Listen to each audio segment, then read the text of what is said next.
Oi pessoal, boa noite. Aqui é o canal Fluminense, eu sou o Ney e a gente vai falar de alguns assuntos importantes que surgiram agora, do dia de hoje, e a gente vai trazer a nossa opinião, vai falar tudo aqui no canal para vocês, tá? Vamos começar, galera, com o assunto Isaac, né? Isaac do Sub-20, Isaac que subiu pro profissional, que não teve muitas oportunidades, nem com o Mano Menezes, nem com o Renato Gaúcho, e despertou o interesse do Shakhtar Donetsk da Ucrânia. O Shakhtar fez a primeira proposta de 7 milhões de euros, o Fluminense recusou. O Shakhtar fez a segunda proposta de 9 milhões de euros, o Fluminense recusou. E aí o Fluminense falou que só negociaria o jogador uma proposta acima dos 12 milhões de euros. Pois bem, Fluminense, que tinha pedido anteriormente 12 milhões, agora já aceitaria a negociação por 10 milhões de euros, né? E segundo o canal Ligados do Flu, do Rodrigo Dias, jornalista Rodrigo Dias, o Flu já está fechando o acordo praticamente com o Shakhtar Donetsk. Inclusive o jogador já se despediu dos outros jogadores do elenco.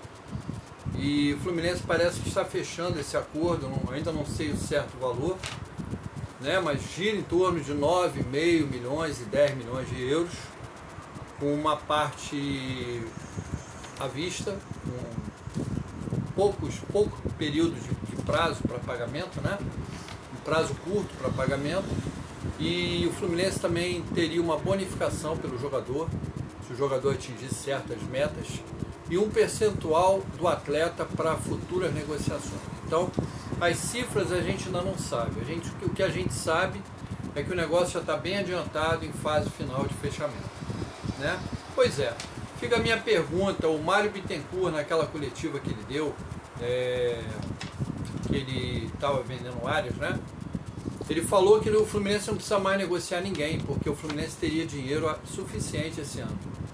O Fluminense vai arrecadar na casa de R$1 bilhão esse ano, tá? Então, falou que não precisaria vender o Arias e vendeu, para atender o sonho do atleta, né?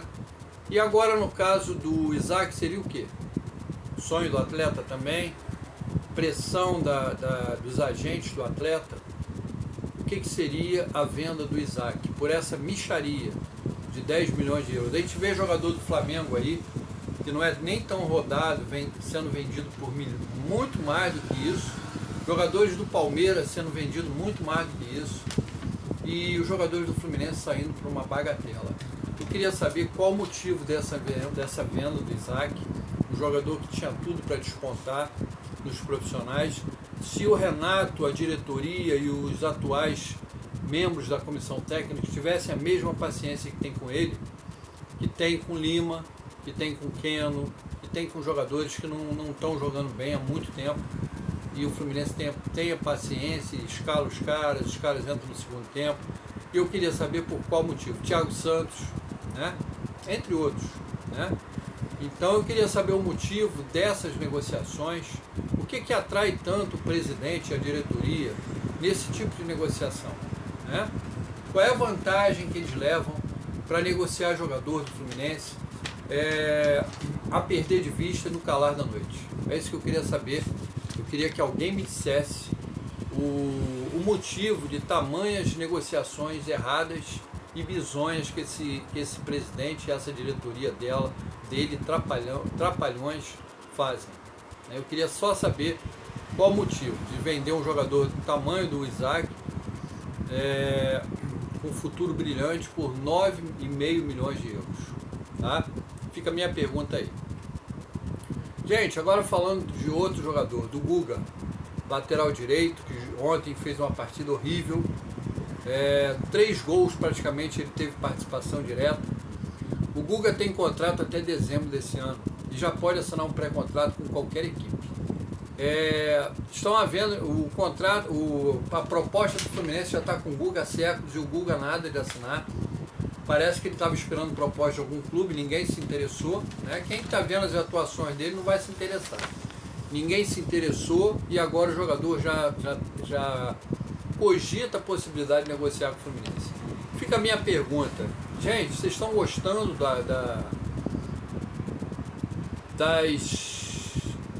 do jogo do Guga, das atuações do Guga, vocês estão gostando, é um jogador importante, pode até ajudar o elenco sim, ele pode quebrar o galho na direita, na esquerda, mas não está jogando em alto nível há muito tempo.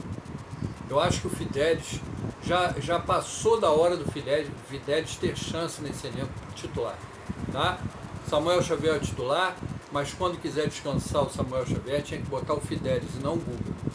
Opinião minha, eu acho que já passou do tempo da gente colocar essa base para jogar. Eu já estou cansado de todo vídeo falar a mesma coisa, está se tornando uma coisa cansativa, mas são coisas que eu preciso falar, porque senão vai ficar engasgado aqui, eu não vou deixar nada engasgado, eu vou falar o que estiver pensando, o que estiver achando errado eu vou falar aqui nesse canal sim, tá? Esse canal aqui não ganha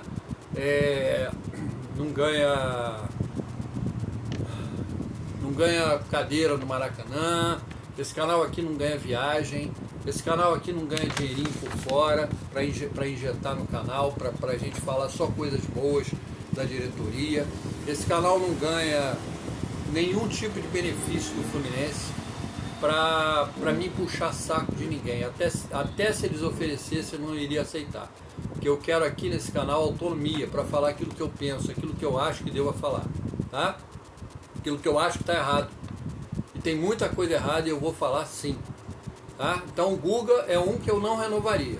Tá? Agradeceria, um abraço, boa sorte, ou então renovaria para vender. Tá? Mas quem que vai comprar, né? Quem é essa? Eu acho que o Fidelis, o Wagner, o Wagner, o Wallace Davi, o Riquelme Felipe, esses jogadores já passaram do tempo de ter chance nos profissionais. Então eu acho que já é hora, a hora é essa, de dar chance para esses garotos, tá? Ou então contrata um treinador que saiba fazer isso, se o Renato não souber, tá? O elenco volta aos treinos amanhã, visando o jogo de quinta-feira contra o Bahia, em Salvador, pelo primeiro jogo das quartas de final da Copa do Brasil. Espero que agora esse elenco não entre sonolento, como entrou contra o Bragantino. Aí tomou 2 gols em 3 minutos de jogo, tá? Para o jogo contra o Bahia, nessa quinta-feira, a gente pode ter a volta do capitão, zagueiro Thiago Silva, né? Recuperado de lesão e que já estava treinando com o elenco profissional.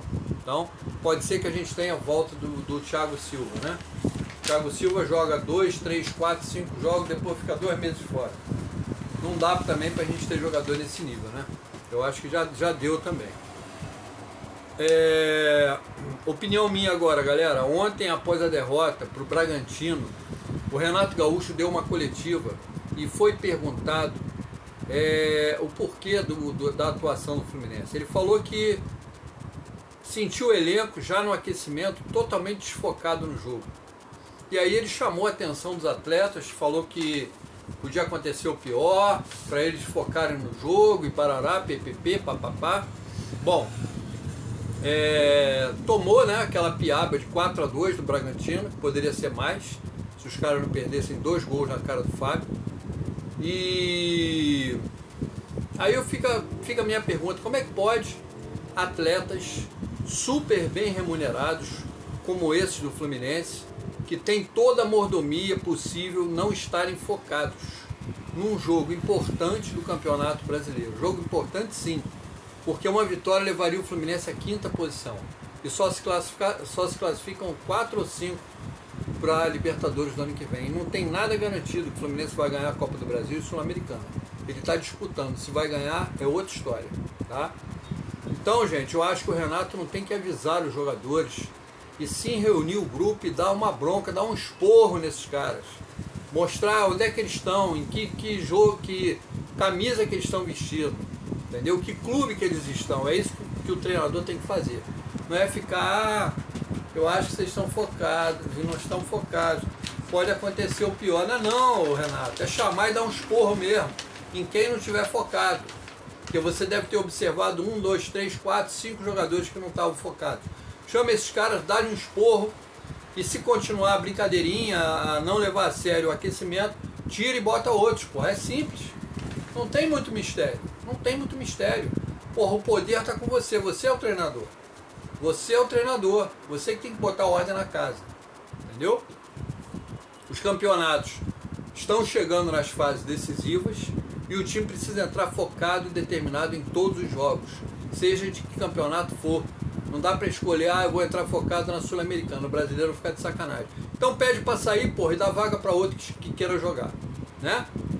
No jogo de ontem, galera, a única coisa que podemos tirar de positivo foi as atuações do Acosta e do Santos Moreno, que entrou bem. Mostraram que vão ser muito úteis a esse elenco. Eu gostei muito, tanto do Acosta quanto do Santos Moreno, tá? O resto foi o resto, tá? E é isso que eu tinha para falar, mais uma vez reclamando do não aproveitamento da base nesse time profissional. É um time de uma porrada de veterano que já era para ter saído e ter dado lugar aos garotos, né? Mas não tem ninguém de pulso, nem na diretoria, nem presidente, nem diretoria, nem treinador, não tem pulso firme nessa merda. É um bando de paneleiro, de amiguinhos de jogadores, entendeu? Porra, você pode ser amigo, você pode ter até amizade com os jogadores, mas porra, você sendo presidente do clube, você tem que se impor, cara. Você é o presidente, eles são os funcionários. Você tem que chamar a atenção dos funcionários quando preciso for, em prol do Fluminense. Não é porque ele é teu amiguinho que você não vai chamar a atenção, que você não vai vender, que você não vai emprestar, que você não vai rescindir o contrato. É amigo, negócio à parte, galera. É assim que é, entendeu? Mas não, o Mário Bittencourt faz uma amizade, faz um ciclo de coisa com os jogadores, que ele mesmo não tem como tirar, mandar o Renato tirar, ou dar um esporro, ou chamar a atenção, ou rescindir contrato, nada disso. Ele não tem esse pulso, que é amiguinho dos jogadores, frequenta a casa dos jogadores, os jogadores frequentam a casa dele. Tem que acabar com essa merda no Fluminense. Tem que entrar um presidente de pulso que saiba se impor. Saiba se impor perante os jogadores, tá? É isso, galera. Essa é a minha opinião. Eu acho que está tudo errado nesse time, tudo errado. E precisa de uma faxina geral. Alguns jogadores devem continuar, mas outros têm que sair. Precisam sair. Não dá para o Fluminense continuar. O jogador joga um jogo, fica 10 fora, aí volta e ganha 1,5 milhão, 2 milhões por mês, que é o caso do Soteldo, entendeu? Tá voltando agora, vamos ver quantos jogos ele vai jogar. Daqui a pouco ele tá com a mão na musculatura de novo. Não dá, gente. Não dá para esse tipo de contratação no Fluminense. O Fluminense tem que ter jogadores que a gente possa contar com eles jogo após jogo, tá? É isso. Por hoje é só. Peço a galera que se inscreva, que deixe o like. E amanhã a gente está aqui novamente falando de Fluminense, tá? Um abraço a todos, um bom final de domingo para todos. Tudo de bom, galera. Fiquem com Deus.